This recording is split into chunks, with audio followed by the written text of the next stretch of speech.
اور نصیحت تو عقل مند ہی قبول کرتے ہیں۔ اے پروردگار، جب تو نے ہمیں ہدایت بخشی ہے تو اس کے بعد ہمارے دلوں میں کجی نہ پیدا کر دیجو، اور ہمیں اپنے ہاتھ سے رحمت عطا فرما، تو بڑا عطا فرمانے والا ہے۔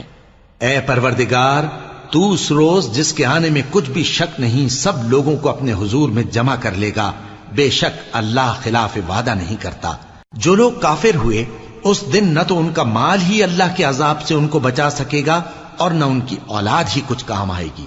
اور یہ لوگ آتش جہنم کا ایندھن ہوں گے۔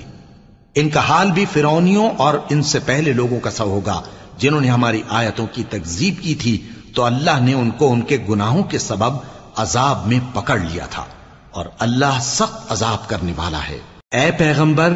کافروں سے کہہ دو کہ تم دنیا میں بھی عنقریب مغلوب ہو جاؤ گے اور آخرت میں جہنم کی طرف اکٹھا کیے جاؤ گے،